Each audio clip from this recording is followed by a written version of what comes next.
Aqui do meu lado eu tenho um pastor que eu admiro e tenho certeza que... De que lado?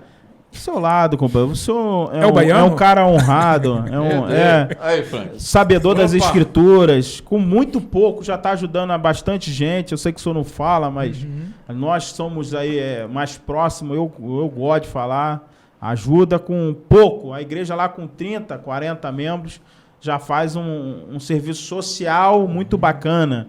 Né, pastor? Dizem que não tem que fazer serviço social na igreja. Aí é complicado. Aí eu não aguento. Aí eu não aguento, povo. Aí não faz isso. Eu vou fazer a pergunta aqui do Helder Salazar. E eu não dou dízimo na igreja. Uso esse dinheiro na obra de ajuda aos irmãos que precisam. De ajuda. Quando vou na igreja, dou oferta. Aí eu vou fazer, ele não fez uma pergunta, não botou, eu vou fazer como se fosse uma pergunta. Está certo ou está errado, pastorzão? Uma boa pergunta. Ele não dá o dízimo. Já que a gente não é obrigado a dar o dízimo, é amor, se você pegar esse dízimo e direcionar para alguma pessoa, você está fazendo a coisa certa ou a coisa errada? E aí, pastorzão? Eu parto do pressuposto. Se ele não dá o dízimo na igreja, mas vai à igreja dar oferta, é porque ele deve ter um vínculo com esta igreja. Isso aí. Então, temos que entender. Se ele está indo, é porque possivelmente ele acredita no pastor dele, acredita que o pastor dele é uma pessoa séria, uma igreja séria. Então, não vejo razão para não dar, ainda que não seja obrigado.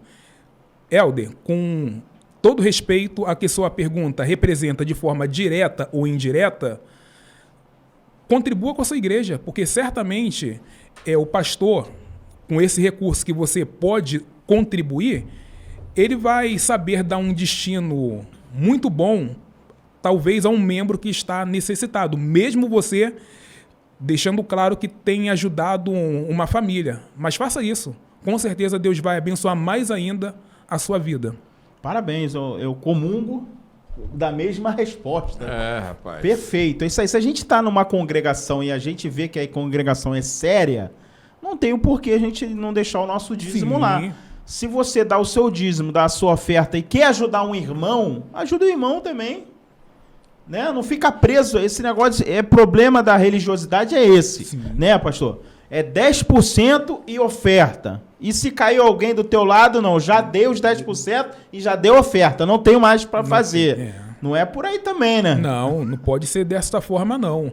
Eu fico até pensando que em alguns casos a religiosidade vai prender o indivíduo pela culpa, pelo medo ou pela ganância. Pela culpa, um exemplo, você está com um parente doente e no momento lá do ofertório, que algumas igrejas demora mais que a pregação propriamente dito, aí o pastor está falando e fala, se você não der esses 10%, você vai gastar com remédio. Meu Deus. Aí você essa não eu dá. Essa eu já ouvi.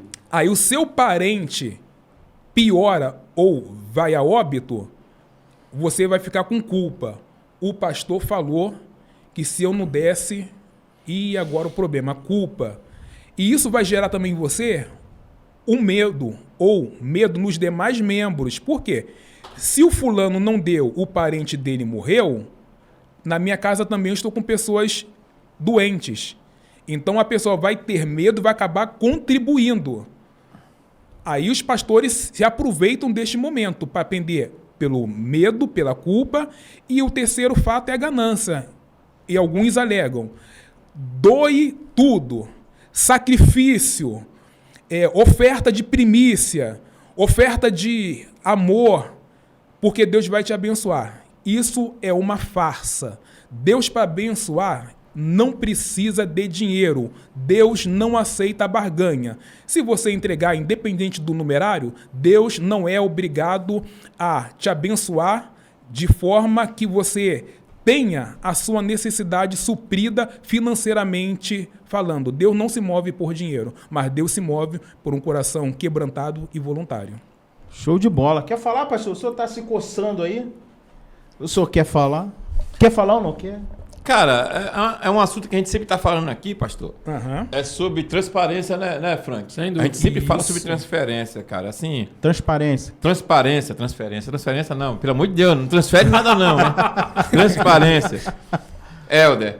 Então, a questão aqui é que as escrituras mandam levar, né, aos irmãos, ao templo, né? Assim, um pouco a igreja, né? Mais ou menos assim. Vamos pegar por esse lado. E realmente, ó, o seu coração é um coração bondoso. Eu vejo assim, você diz que você ajuda pessoas com o seu dízimo.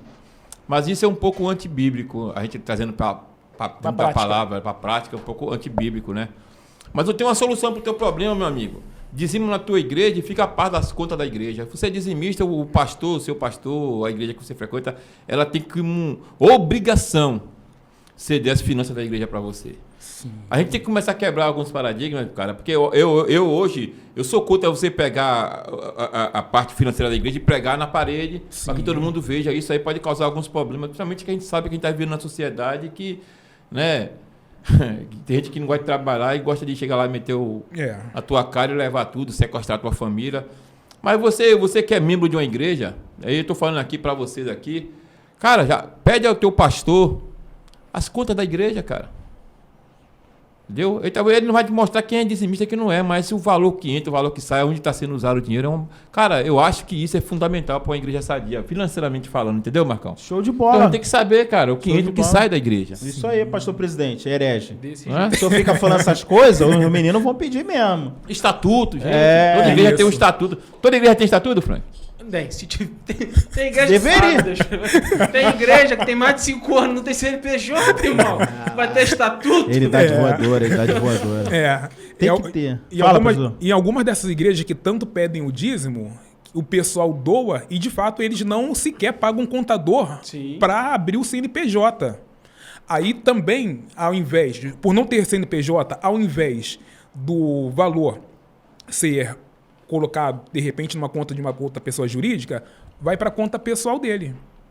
Então, só piora as coisas. A situação. Mas a questão da transparência